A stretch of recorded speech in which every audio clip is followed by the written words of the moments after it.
Swastiastu. Om Swastiastu. Selamat sore pemirsa, apa kabar Anda sore hari ini? Semoga selalu dalam keadaan sehat dalam situasi saat ini tentunya. Ya, saya Made Sukren Karang sore hari ini hadir dalam dialog khusus tentunya bersama tim penggerak PKK Kabupaten Karangasem. Dan pemirsa, mempersiapkan generasi emas 2045 bukanlah hal yang mudah. Pasalnya, stunting masih menjadi masalah gizi utama bagi bayi dan anak di bawah usia 2 tahun di Indonesia. Kondisi tersebut harus segera dientaskan karena akan menghambat momentum generasi emas Indonesia 2045. Nah, salah satu atau program prioritas Provinsi Bali salah satunya adalah tentang stunting. Pencegahan stunting akan kita ambil menjadi sebuah topik pada sore hari ini. Tentunya sudah hadir dua narasumber yang akan kita ajak berbincang-bincang mengenai topik kita. Langsung saja saya sapa. Yang pertama ada Ibu Nuriasi Gededane. Beliau adalah Ketua Tim Penggerak PKK Kabupaten Karangasem. Om Swastiastu, Ibu. Om Swastiastu. Apa kabarnya Ibu? Baik. Selalu sehat ya Ibu? Sehat. Gimana perjalanannya dari Karangasem, Bu? Ada ke Denpasar sedikit tadi? kendala tadi, macet. Macet ya. Macet. Kalau sudah macet, apalagi dari Karangasem ke Denpasar itu kan barometer perekonomian kita juga menggeliat. Ya, itu kata betul, orang, Bu. ya. Tapi Astungkara sudah sampai Sudah Ibu. sampai, Terima kasih sudah hadir Ibu. Nanti kita akan berbincang-bincang mengenai pencegahan stunting khususnya di Kabupaten Karangasem. Dan yang pastinya hari ini pun kita sudah menghadirkan Kepala Bidang Kesehatan Masyarakat dari Dinas Kesehatan Kabupaten Karangasem, ada Bapak Wayan Merte SKM MAP. Om Swastiastu, Pak Merte. Apa kabarnya? Baik, Pak. Sehat selalu nggih? Sehat. Kita hari ini agak memerah ya, kecuali Ibu Ketua Tim Penggerak PKK Kabupaten Karangasem tentunya. Baik, terima kasih juga Bapak. Bapak, kalau kita berbicara tentang stunting, nah ini kita walaupun dapat predikat di Bali sebagai apa ya, angka terendah ya. Angka stuntingnya paling terendah ya, tetapi itu tidak membuat kita jumawa ya Pak ya. Ada beberapa daerah yang yang memerlukan perhatian khusus juga untuk penurunan stunting. Nah, kalau kita berbicara tentang pencegahan stunting, nah kenapa nih kita ambil apa ya topik kita pada hari ini Pak? Begitu pentingnya. Ya saya rasa tepat ya, karena seperti saya bilang tadi Bali itu kan provinsi provinsi terendah ya. Tapi dari terendah itu Karangasem penyumbang tertinggi. Ya, kalau Karangasem rendah, Bali akan lebih rendah. Baik. Nah, sehingga Karangasem itu perlu perhatian khusus dari semua pihak. Bagaimana stunting ini dapat kita turunkan prevalensinya, yang dimana target 2014 itu kan 2024 14%. Dan target 2019 dari Kementerian Kesehatan kita ditarik ke 19,96%. Dan mudah-mudahan kita bisa gitu. Karena kini kan kalau kita bicara stunting kan ini kan masalah yang harus kita tuntaskan karena berdampak pada generasi yang akan datang. Seperti saya katakan tadi, bagaimana kita menciptakan generasi emas 2045 kalau stunting ini masih tinggi. Karena banyak faktor yang harus kita selesaikan untuk mengatasi itu. Saya rasa demikian Pak. Baik, berarti ada beberapa faktor yang menjadi penghambat untuk mencapai target tersebut seperti itu Pak, khususnya di Kabupaten Karangasem? Iya betul. Seperti apa faktor-faktor yang? Jadi yang kita di tahun 2022 ya, 2021 ya. Kita sudah menggerakkan seluruh stakeholder yang ada. Bagaimana kita bisa menuntaskan ini secara cepat gitu. Sesuai dengan arahan pemerintahan daerah, bagaimana stunting dapat kita tekan sekecil-kecilnya untuk generasi kita yang akan datang. Jadi ini kan stunting itu kan tidak pencegahan penanggulangan itu kan tidak ada sektor kesehatan aja yang berperan. Sektor lain yang juga berperan ya. Jadi termasuk tim penggerak PKK kita yang secara kolaboratif bersama-sama untuk menurunkan ini secepatnya. Karena kan membawa potret daerah ya. Kalau sering tinggi, mereka Karangasem ke depan ada bodoh-bodoh. Ya. Jadi banyak orang kerdil dengan dengan kelainan otak, berarti kan produktivitas akan rendah. Nah dalam hal ini untuk mencegah itu, jadi perlu kolaboratif. Nah permasalahannya adalah, ya, jadi kita belum bisa konvergen ke semua stakeholder yang ada. Karena contoh 2022 kita ada 16 lokus, ada 3 kecamatan yang ada. Jadi masih parsial penanganannya, tidak bisa menyatu. Jadi ini kami maklum karena ini kan di awal kita berproses bekerja untuk menuntaskan itu. Nah sehingga ke depan barangkali karena sudah kita dalam satu lingkup tim percepatan pembangunan stunting, apalagi ada di PPS sekarang.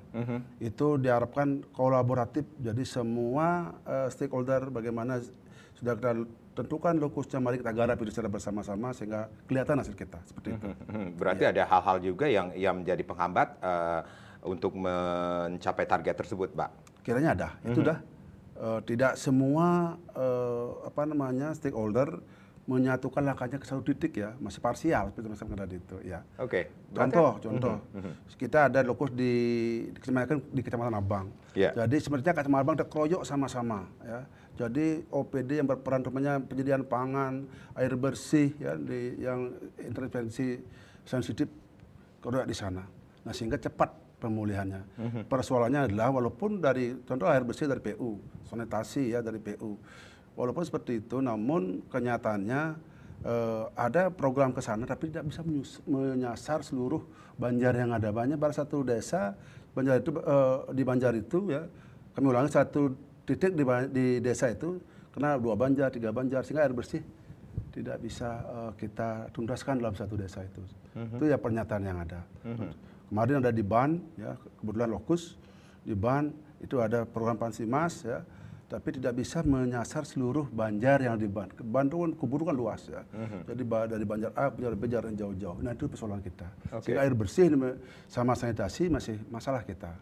Sanitasi dan air bersih, kemudian PHBS juga menjadi perhatian. Iya betul. Baik.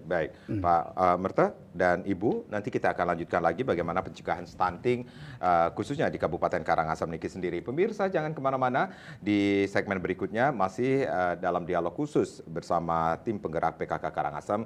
Kita masih berbincang mengenai pencegahan stunting, tapi tentunya setelah yang berikut ini.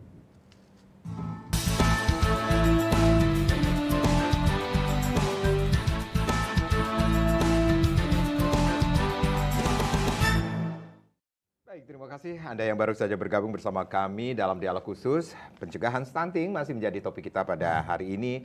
Masih bersama Ibu Nuriasi Gededana, beliau adalah Ketua Tim Penggerak PKK Kabupaten Karangasem, dan juga ada Bapak Wayan Merta SKM MAP, Kepala Bidang Kesehatan Masyarakat Dinas Kesehatan Kabupaten Karangasem. Saya ke Pak izin Bu, saya ke Pak Merta dulu dari Dinas Kesehatan. Berarti ada hal-hal yang perlu diketahui atau ada strategi yang dilakukan khususnya dari Dinas Kesehatan untuk menurunkan angka stunting khususnya di Kabupaten Karangasem ini sendiri, Pak? Iya. Jadi ini kan sekali lagi penanganan stunting ini kolaboratif. Tidak bisa kami Dinas Kesehatan karena kan penanganan itu kan ada intervensi spesifik dan intervensi sensitif. Spesifiknya kami punya ya. Jadi perlu sinergitas dari lintas sektor seperti itu. Iya, spesifiknya kami punya ya. Jadi sensitifnya lintas sektor yang punya, termasuk PKK ya. Jadi dari aspek spesifik ya, kami penanganannya dari bagaimana remaja ya. Remaja mereka tablet tambah darah diminum ya, diminum. Setelah mereka menikah, sebelum menikah cek apakah mereka ada anemia apa enggak. Sehingga kasih intervensi dengan baik. Setelah mereka menikah hamil ya, apa mereka ada kek apa enggak ya. Sudah hamil memeriksakan teratur apa enggak. Melahirkan ini penting dari proses melahirkan karena itu ada intervensi yang dibilang 1000 hari APK, di sini mulai 1000 hari APK. Dari konsepsi sampai mereka lahir. Tuh.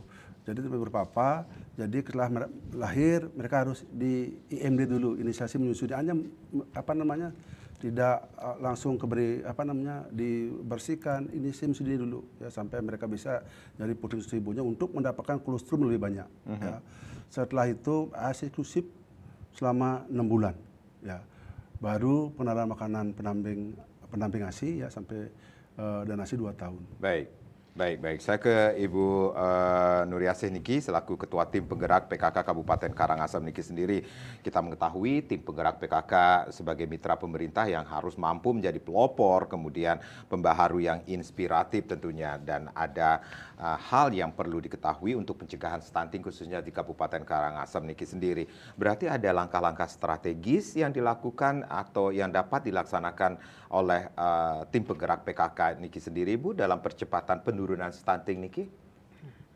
Kunci keberhasilan dari penanganan masalah stunting adalah 1000 hari pertama kehidupan kami sebagai ketua tim penggerak PKK menginginkan adu kesehatan kepada ibu hamil, kepada balita yang di bawah 2 tahun untuk tetap menjaga kesehatan atau kita tindak lanjuti dengan seksama. Oke, berarti sosialisasi, kemudian edukasi tetap selalu diberikan dari tim penggerak PKK Niki sendiri kepada masyarakat.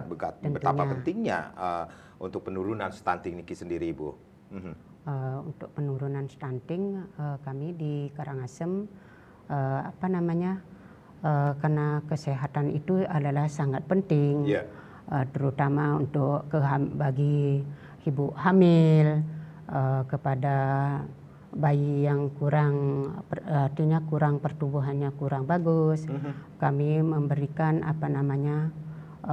kami berkolaborasi dengan PKK desa, PKK kecamatan untuk memberikan arahan atau petunjuk supaya stunting ini bisa kita dituntaskan, diselesaikan, diturunkan, bisa dikatakan. Berarti ada upaya-upaya yang telah dilakukan, Bu, dari tim penggerak PKK ini sendiri, Bu, untuk penurunan angka stunting Niki sendiri, khususnya di Kabupaten Karangasem Niki sendiri, Bu. Kami melakukan kegiatan sosialisasi pencegahan stunting itu dengan memberikan bantuan atau memberikan asupan makanan tambahan seperti susu, kacang hijau, telur, dan juga kami memberikan bantuan beras sebagai aksi sosial dengan melaksanakan sosialisasi ketahanan pangan. Ya, di situ juga kami lakukan juga di kecamatan dan di desa. Oke, Bu, ini kan Ibu sering datang, turun langsung ke lapangan, kemudian melihat masyarakat dengan situasi, kondisi yang satu daerah mungkin berbeda dengan daerah yang lainnya, khususnya di Kabupaten Karangasem. Apa sih, Bu, yang menjadi kendala ini sendiri, Bu, untuk memberikan sosialisasi, edukasi kepada masyarakat? Ini loh penting banget untuk menurunkan angka stunting Niki sendiri, Bu. Nike, untuk menjaga kesehatan Nike, kami rutin untuk memeriksakan bayi tersebut ke puskesmas, memberitahu kepada calon ibu untuk menjaga kesehatannya, memberikan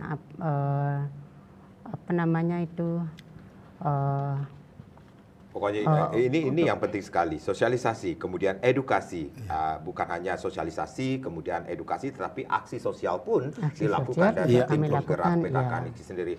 Pak Merte, ini kalau kita berbicara tentang sinergitas, mungkin dengan lintas sektor, termasuk juga dengan tim penggerak PKK Niki sendiri, ini juga menjadi perhatian dari khususnya dari Dinas Kesehatan juga untuk penurunan angka stunting Niki sendiri, Pak? Betul, Pak. Jadi kami sangat dibantu ya. Ini bukan tugas dari Dinas Kesehatan aja, karena kan saja ya. Intervensi sensitif itu kan ada di lintas sektor. Jadi PKK itu kan berada kalau secara barangkali kan di kolaborasi dengan Dinas Pemberdayaan Masyarakat Desa ya. Jadi kegiatan udah ditupang dari sana. Nah, jadi kami harus terbantu karena PKK itu kan dari tingkat kabupaten, tingkat kecamatan, tingkat desa ke Banjar ada. Ya. Termasuk di penanganan stunting ini kan mereka terlibat di pendampingan keluarga. Ya. Sehingga risiko stunting akan muncul dapat dikenali secara dini. Suruh contoh barangkali di sana waktu hamil teratur nggak merasakan kehamilan. Kita pantau. Setelah dia lahir ada ada kurang berat badan enggak?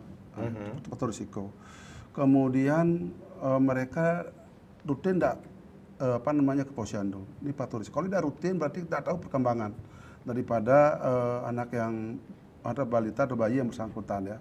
Jadi harus kita pantau nih. Utamanya daerah-daerah yang lokus di yang 20 desa, yang aku ngelihat 16 desa 2022 kita agak pantau betul ya, sehingga kita tahu gambarannya kayak apa di sana.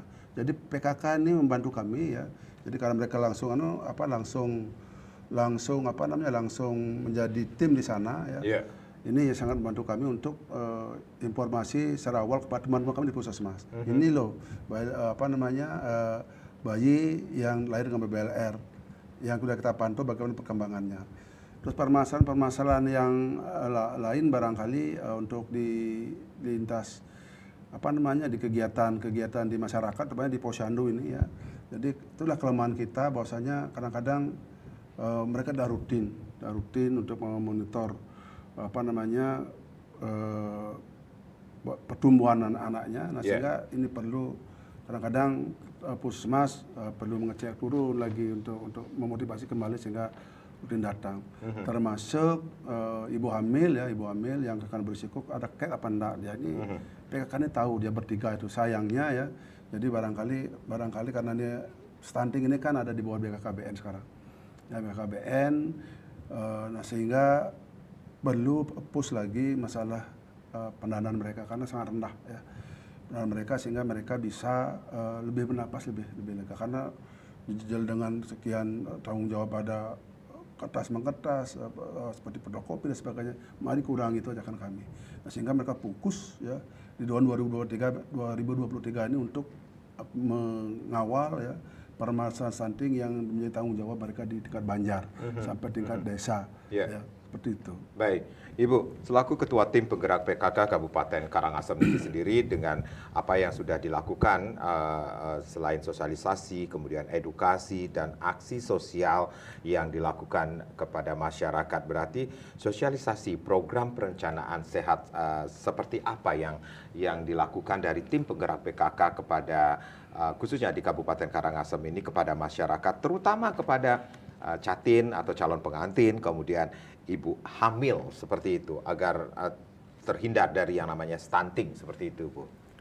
Untuk remaja putri sebelumnya menikah itu harus memeriksakan diri dulu ke bidan atau ke dokter, dan kita sarankan untuk minum pil penambah darah. Dan itu untuk ibu hamil kita sarankan juga ke bidan juga untuk memeriksakan dirinya supaya nanti kehamilannya tidak terganggu. Ya, berarti gizi harus terpenuhi terhadap ibu hamil tersebut. Ya, memenuhi gizi untuk ibu hamil ya. Kemudian untuk mereka yang mempunyai bayi seperti itu, edukasi seperti apa yang harus dilakukan, Bu? Atau pemberian ASI kah seperti itu? Untuk menjaga kesehatan bayi di bawah umur 6 bulan, itu harus dibeli ASI eksklusif, dan setelah itu kita beli makan tambahan pendamping ASI. Dan untuk mengetahui perkembangan tumbuh kembang anak juga dipantau terus ya, Bu? Dipantau terus ya, terus berlanjut kita pantau. Oke, ini keberadaan Posyandu yang saya tahu ini juga masih ada, Bu, di Kabupaten Karangasem? Masih, Ibu, Bapak? Masih. Jadi kita kan punya 689 Posyandu tersebar di seluruh Banjar ya, yang ada. Inilah ujung tombak kita ya. Jadi kita bersyukur bosnya dengan pemerintahan yang sekarang ini dana desa itu menopang segala aspek kegiatan yang ada di Posyandu, termasuk insentif kadernya, kemudian sarana prasarananya, ya, termasuk PMT-nya ada. Nah, sehingga ini yang menjadi kabar baik bagi kita apalagi 2023, jadi lebih kolaboratif ya. Pelaksanaan pencegahan stunting ini. Oke, Pak Marta tadi menyampaikan ini pendampingan keluarga ini sangat penting sekali. Iya, betul. Nah, ini apa yang menjadi fokus atau tugas-tugas dari pendampingan keluarga tersebut? Nah, secara teknis barangkali ini ada di BKKBN ya yang menggawang ini. Tapi sepintas kami waktu rapat-rapat mengetahui apa yang harus dikerjakan. Mereka harus mendata dan mengunjungi ya Jadi faktor-faktor risiko stunting. So, stunting. So, contoh tadi itu, jadi ada bayi lahir dengan BBR enggak, ada ibu melkek enggak, ini dipantau. Terus intervensinya berupa apa? Jadi kalau kita di kesehatan ya, masih tahun 2022 masih ada pemberian makanan tambahan untuk ibu hamil, kek kita masih punya dari bantuan Kementerian Kesehatan, kita masih punya. Kemudian kalau dia bayi, apakah dia imunisasi dasar lengkap? Enggak. Gitu. Jadi sarankan sudah dengan golongan umurnya, sudah dengan tahapan-tahapan imunisasi, kita sarankan mereka harus imunisasi. Karena ada satu kasus, beberapa kasus barangkali ada yang takut anaknya diimunisasi. Ini perlu kita dorong, perlu kita edukasi, bahwasanya imunisasi itu aman untuk anak mereka di masa yang akan datang. Walaupun pada saat setelah habis imunisasi ada keluhan panas, keluhan panas ini mereka takuti. Gitu. Itu yang terjadi di lapangan. Teman-teman kami di Puskesmas sudah memberikan edukasi, nah, sehingga cakupan imunisasi kita juga tidak jadi amat ya. Jadi berjalan soal kalau data sampai dengan semester kemarin itu sekitar 70-an%. Mudah-mudahan di akhir tahun ini bisa tercapai sesuai dengan target kita. Seperti itu. Oke, berarti Ibu selaku Ketua Tim Penggerak PKK Kabupaten Karangasem selalu juga mengawasi betapa pentingnya pendampingan keluarga Niki sendiri, Bu, untuk penurunan stunting di Karangasem Niki, Ibu. Ya, berarti ada hal-hal yang perlu diketahui oleh masyarakat ketika mendapatkan edukasi, sosialisasi dari pendampingan keluarga Niki sendiri, Bu. Kami anjurkan ya itu untuk memeriksakan Ya. bayinya itu ke rumah sakit atau ke bidan yang terdekat, pelayanan kesehatan yang terdekat, ya. Untuk menghindari hal-hal yang tidak diinginkan. Dan ya. itu yang penting sekali ya Bapak atau Ibu, 1000 hari pertama kehidupan itu sendiri. Ya. Itu sangat penting sekali untuk menghindari yang namanya stunting. Berarti stunting bisa dihindari ternyata, Pak. Betul. Jadi kunci keberhasilan kan ada 3 sebetulnya ya. Pertama adalah asupan gizi. Setelah mereka 100 setelah ASI inklusif ya, mereka kan ada perlu asupan gizi makan tambah. Ya. Jadi asupan gizi itu penting. Yang kedua perubahan perilaku ini yang kadang-kadang yang menjadi masalah kita. Oke. Ya. Pola asuh ya. Jadi pola asuh itu kadang-kadang kan yang mengurus anaknya kan bukan orang tuanya, tapi orang lain, ini menjadi masalah. Nah, yang ketiga baru akses air bersih dan sanitasi. Kalau ini tertangani dengan bagus, yang yakin ya, jadi stunting ini Karangasem akan rendah. Baik, Pak Marta, Ibu, nanti kita akan lanjutkan lagi. Pemirsa, jangan kemana-mana, kami akan kembali, tapi tentunya setelah yang berikut ini.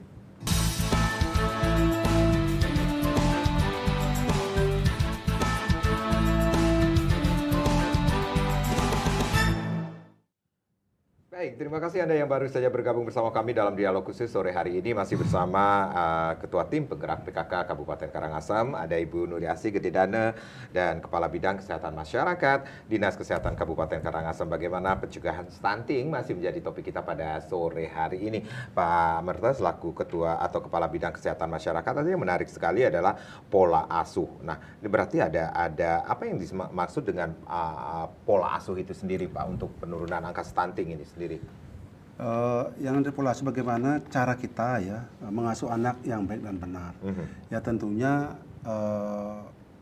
sebagai kepala rumah tangga ya, jadi sedikit banyak barangkali ini peran kita untuk merawat anak sehingga tidak terjadi salah pemberian makanan ya. Jadi kadang-kadang kalau kita dengan orang lain ya, mohon maaf, barangkali dengan pembantu, dengan yang apalagi dengan nenek-nenek gitu. Jadi mereka sayangnya luar biasa, neneknya cucu saya. Tapi satu sisi mereka tidak tahu bagaimana cara pemberian makan yang baik ya. Contoh, barangkali dari kecil sudah dikasih snack-snack yang tidak bersahabat, panggilnya endap gitu. Jadi makanan yang tidak sehat seperti itu ya. Endap gitu. Nah, sehingga ini perlu proses ya, bagaimana kita mengasuh anak yang baik dan benar. Dan barangkali banyak ilmu perilaku yang ada di sana. Nah, sehingga harapan kita adalah, makanya kan apa istilahnya tuh ya, Jadi untuk mengasuh anak itu kan dari kita ya, sebelum dilimpahkan kepada orang lain, ya, semestinya kita yang berperan di awal ya, untuk mengasuh itu. Atau kalau memang seperti itu tidak bisa karena kita kerja umpamanya, nah barangkali mari kita kasih edukasi pada yang mengasuh anak kita, banyak agak kalau pembantu rumah tangga kita, nah sehingga mereka paham betul. Kan banyak kasus kejadian kekerasan pada anak yang dikirimkan oleh pembantu rumah tangga kan banyak ya, seperti yang pernah lihat di media massa, di TV dan sebagainya. Tapi kita selama ini sih di Karangasem sih tidak ada seperti itu ya. Tapi kita berupaya semaksimal mungkin bagaimana kita berperan di depan. Ya, karena kan bagaimana kita menjadikan anak suputra ya. Kalau kita saja yang lalai terhadap tugas kita seperti itu.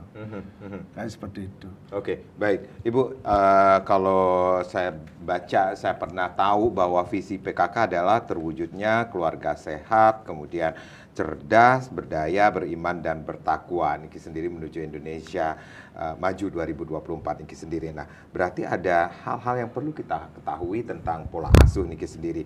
Berarti peran PKK atau peran orang tua di sini sangat dominan juga ini untuk pencegahan stunting itu, Ibu.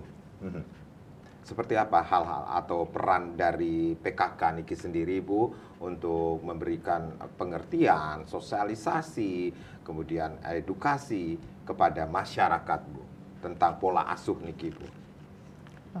Untuk peran sebagai orang tua, untuk ini bayinya, pada anak-anaknya, kepada anaknya, terutama untuk menjaga kesehatan, pola makan harus kita atur. Dan juga dengan lingkungan juga kita jaga lingkungan supaya bersih gitu, dan kesehatan kita juga akan terjamin.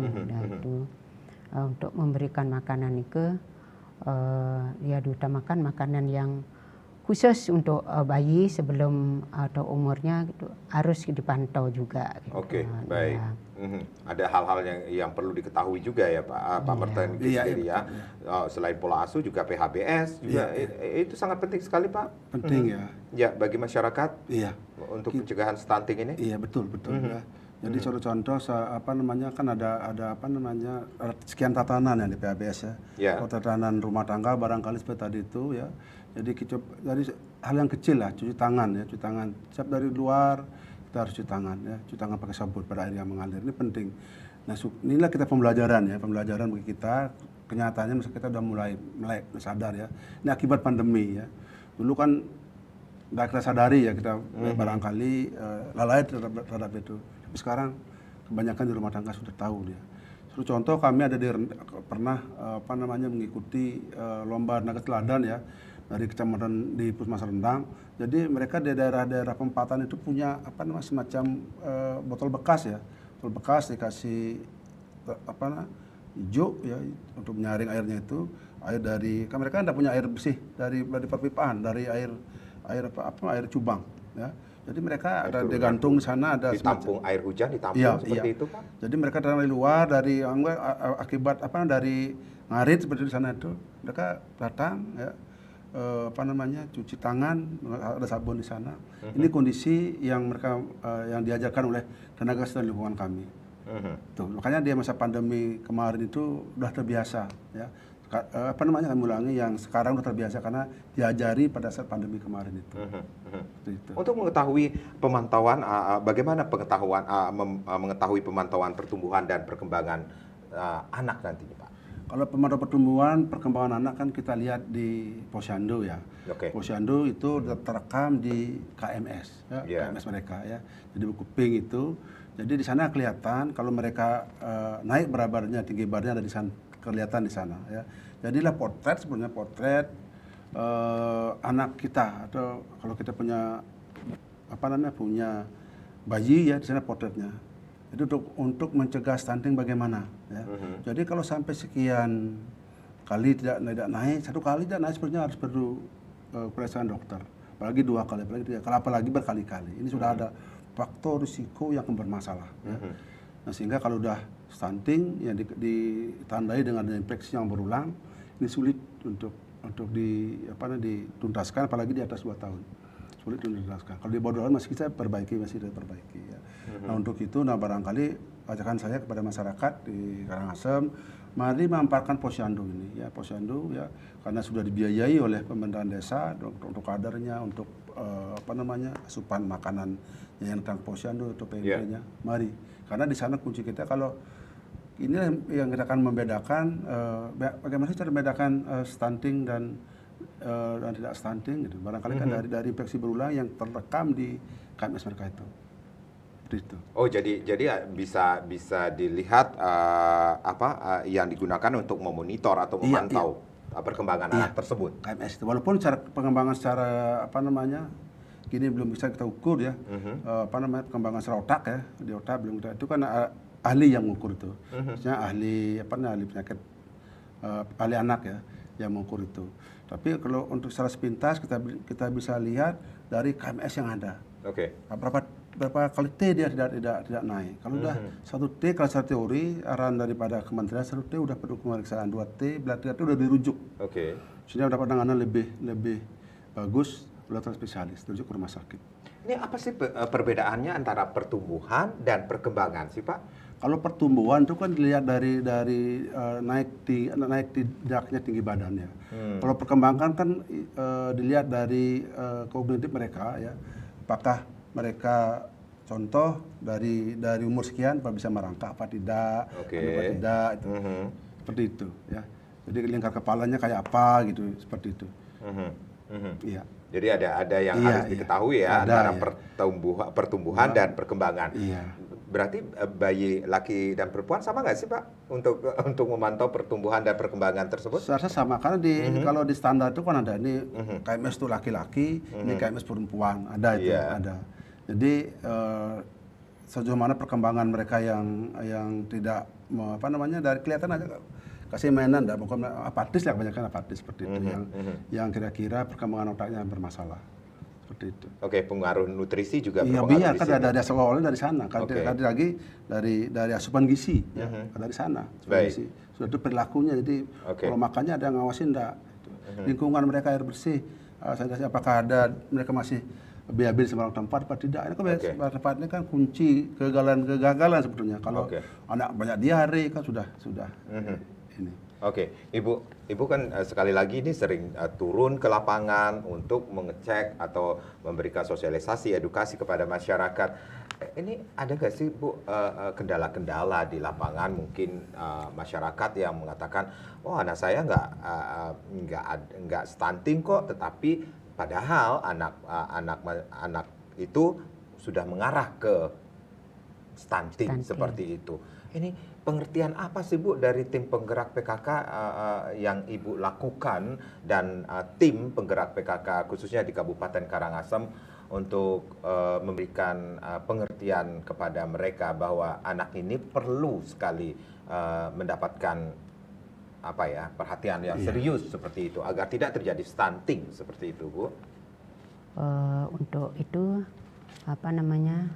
dari orang tua sendiri harus tetap itu juga menjaga kesehatan yang saya bilang tadi, juga memeriksakan rutin ke bidan. Jadi orang tuanya agar fokus juga memperhatikan bayinya bayinya itu dan juga untuk memberikan makanan yang sehat. Ada nggak sih Bu kadang-kadang misalnya masyarakat yang mempunyai anak yang sudah mengarah ke stunting tetapi tidak mau mengakui anak saya tidak seperti itu. Ada juga, tapi kan karena itu faktor genetik, mungkin sudah dia orang tuanya kecil atau pendek juga itu dimasukkan dalam stunting gitu. Ternyata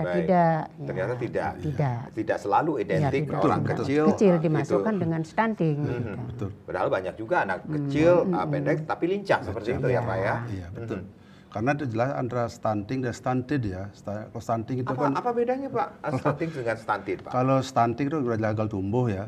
Tapi kalau stunted itu belum gagal tumbuh gitu. Itu ada perbedaannya. Stunting gagal tumbuh akibat infeksi yang berulang. Ya. Kalau stunted itu pendek tapi mereka kesehariannya mereka tidak ada masalah. Oke. Ya, banyak itu merasa sukses, cuma masalahnya ya. Oke. Berarti saya stunted dong. Nah,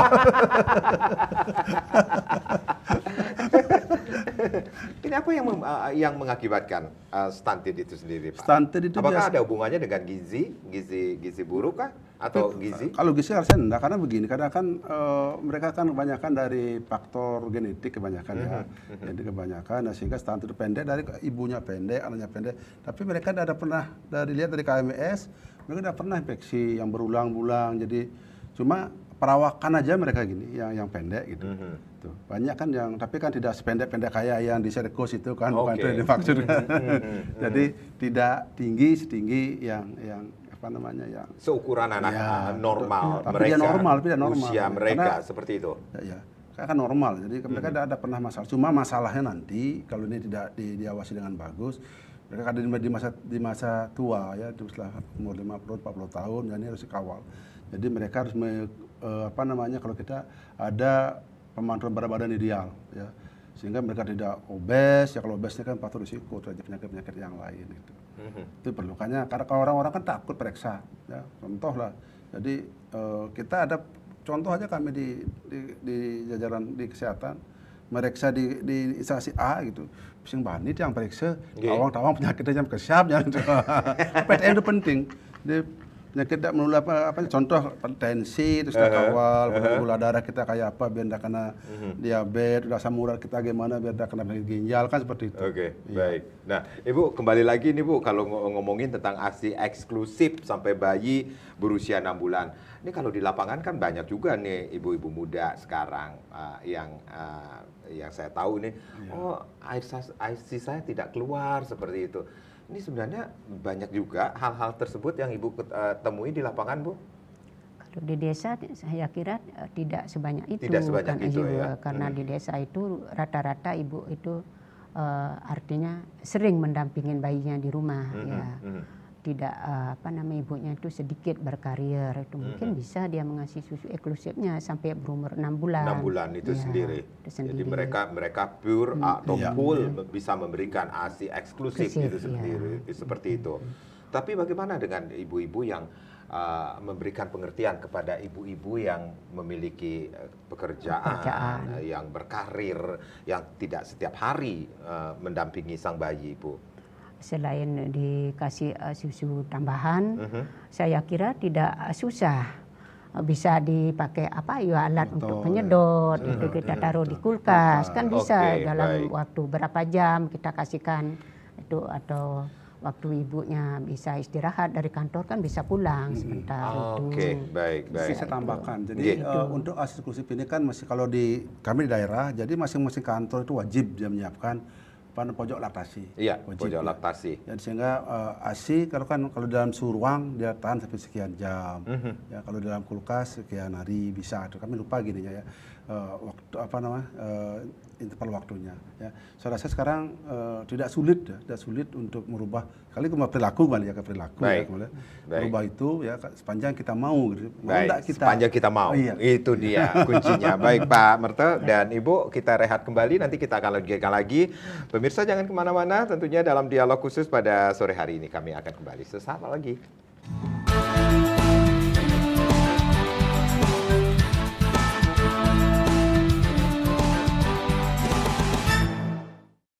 Ya, terima kasih Anda yang masih bersama kami tentunya dalam dialog khusus bersama tim penggerak PKK Kabupaten Karangasem. Bagaimana pencegahan stunting itu sangat penting. Nah, ini dia yang kita masih bahas di segmen yang terakhir ini. Masih bersama Ketua Tim Penggerak PKK Ibu Nuriasih Gede Dana dan Bapak Wayan Merte SKM MAP, beliau Kepala Bidang Kesehatan Masyarakat Dinas Kesehatan Kabupaten Karangasem tentunya.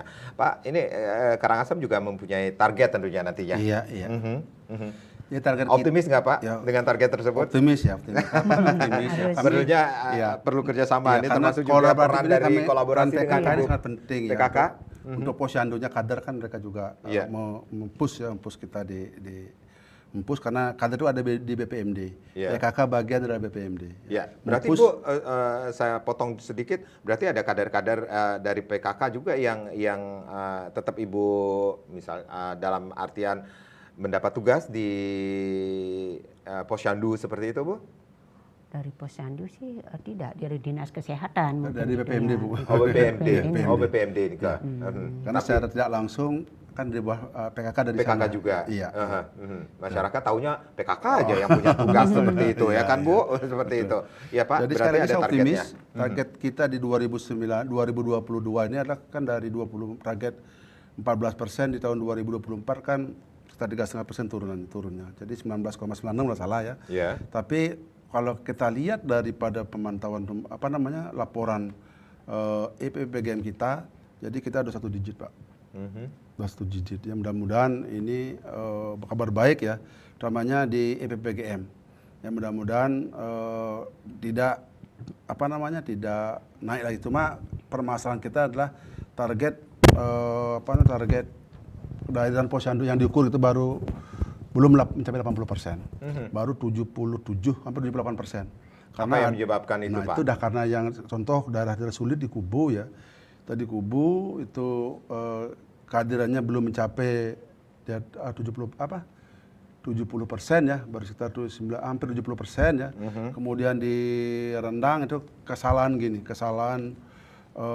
sudah mengukur capaian malah di atas 80%, tetapi sistem kan terlambat, tidak bisa mengolah ya, hilang dia. Tuh. Nah, sehingga kesalahan yang bersangkutan ya tidak bisa datang terekam, sehingga capaian mereka adalah sekitar 60-an ya, dari 20%-an itu hilang datanya, itu yang terjadi. Tapi kalau kita lihat hasilnya itu kita ajukan ke kabupaten, kita udah masuk sebetulnya, tapi kita kan tidak bisa karena udah terekam di PPGM, tidak bisa kita ubah itu gitu. Secara sistem ya. Jadi untuk tahun 2022 sekali lagi kita mudah-mudahan nih SSI kita ada jawaban ya. Mudah-mudahan hasilnya sama ya, atau hampir sama atau mirip sama dengan PPM kita. Karena kemarin kita di tahun 2021 PPM kita adalah sekitar sekitar 10,9%, Ya. 13%. Kemudian tapi yang diukur kita baru 61%. Itu kita tidak bisa membandingkan itu kan terlalu rendah ya. Jadi yang lagi itu kemana gitu kita. Tapi kalau kita lihat perkembangan kemarin yang hari ini 2022, jadi kita hampir 1 digit ya, 1 digit. Nah sehingga hampir mendekati dengan malah di bawah angka kemarin dari tahun 2021. Oke, bagi daerah-daerah yang menjadi lokus atau menjadi fokus ini sendiri, ini berarti apakah akses fasilitas pelayanannya kah yang juga menjadi perhatian, Pak? Kalau kita lihat dari 16 desa yang ada ya, jadi kalau dari intervensi spesifik kita tidak masalah ya. Intervensi sensitif juga kolaboratif. Nah sekali lagi masih parsial ya, tidak semua bisa intervensi ke 16 titik yang ada itu. Jadi masih karena mereka kan penganggaran mereka kan sudah terpola ya, sudah dengan usulan tahun 2022 kan berdasarkan usulan 2021 di awal ya, di awal. Dan barangkali perencanaan itu sekitar bulan Maret ya, sedangkan 2022 itu kita kadang-kadang tidak sampai melihat perencanaan itu dan merubah itu yang terjadi. Nah sehingga karena masih parsial dan mudah-mudahan kedepannya ini kita sudah boleh lebih baik, karena tadi pagi juga kami rapat membahasnya dengan Bapeda dengan dasar terkait bagaimana ke depan perencanaan yang dikendalikan oleh Bapeda ini bisa terarah ya untuk menjadi satu titik atau menjadi beberapa titik sesuai lokus yang ada untuk percepatan penurunan ini. Tapi kalau lihat dari hasil IPPG tahun 2022 dari 16 lokus itu semua mengarah kebaikan. Jadi dulu ada yang 27%, malah tertinggi sekarang ada 13%. Oke, baik. Bisa dikatakan ini hal penting dalam pencegahan stunting khususnya di Kabupaten Karangasem. Ini ada hal yang perlu kita dilihat adalah pada saat masa remaja, kemudian kemudian masa kehamilan dan masa kelahiran seperti itu. Untuk pencegahan stunting ini sendiri. Dan itu keoptimisan Bapak juga Iya, dari betul. Dinas Kesehatan untuk menurunkan angka stunting. Walaupun kalau berbicara tentang stunting ini ada badan yang lainnya yang Nggak masalah kita. Aha. Yang penting dari SIMAS 2045 Karangasem ini bisa sendiri. lebih baik. Gitu. Oke, Sudah Ibu, tercapai. ya, Ibu selaku Ketua Tim Penggerak PKK Kabupaten Karangasem ini sendiri tentunya ada pesan khusus kepada masyarakat Karangasem khususnya untuk ayo dong kita sama-sama untuk mencegah stunting agar angka stunting kita menurun seperti itu, Bu. Khusus untuk masyarakat kami yang ada di Karangasem, kami tetap bersyukur, intinya bersyukur. Mari kita cegah stunting dengan mencuci tangan, dengan sabun, dan PHBS, kemudian pola asuh itu yang terpenting asuh juga, anak, Ibu ya. Itu memberikan susu eksklusif, ASI kepada bayi berumur 6 bulan dan kami juga mengarahkan kepada ibu hamil tetap menjaga kesehatan walaupun pandemi sudah kembali ya. Oke, baik. Bapak, tentunya ada hal-hal yang perlu ditambahkan ini sendiri, Pak, untuk target ini sendiri. Iya. Begini, jadi kepada masyarakat Karangasem pada umumnya marilah kita kawal stunting ini bersama-sama. Ya. Jadi jangan kita biarkan ya Karangasem ya menjadi penyumbang tertinggi ya seperti tahun 2021 kemarin ya. Mudah-mudahan di tahun 2022 ini hasil kita yang dipublish nanti menggambarkan yang sebenarnya terhadap kondisi real yang ada di Karangasem kalau kita sandingkan dengan hasil data IPPBGM kita. Nah untuk itu harapan kami adalah mari terutama untuk Posyandu ya jangan ragu karena ada pelayanan ya, ada bidan juga ada sana ada pemeriksaan kesehatan ya. Jadi ada informasi yang dapat karena ada penyuluhan ya. Jadi ada hasil terutama penimbangan berat badan dan tinggi badan yang kita lihat ya, yang apa anak kita stunting. Jadi ya, jangan-jangan ini kan sering jadi guyonan ya. Guyonan oh anak raganya stunting nih gitu. Padahal bercanda gitu, tapi kadang-kadang ini kadang apa dibilang stunting, kalau saya gini-gini sehat dibilang stunting. Nah, untuk itu jangan ragu, sehingga kalau terekam di KMS tercatat ini loh anak saya, ya.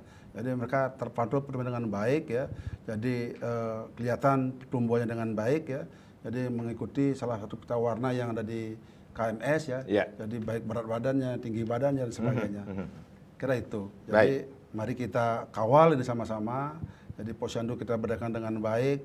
Jadi program pemerintah mari kita solusikan secara bersama-sama. Oke, seperti juga visi dari PKK terwujudnya keluarga sehat, cerdas, berdaya, beriman dan bertakwa menuju Indonesia maju. Cegah stunting menuju generasi emas tentunya. Ibu Nuriasih, terima kasih. Pak Merta, terima kasih sudah sharing. Mudah-mudahan apa yang kita berbincangkan sore hari ini memberikan manfaat bagi pemirsa Bali TV di mana saja berada. Saya Made Sekedar Karang, terima kasih. Sampai jumpa. Om Santi Santi Santi Om.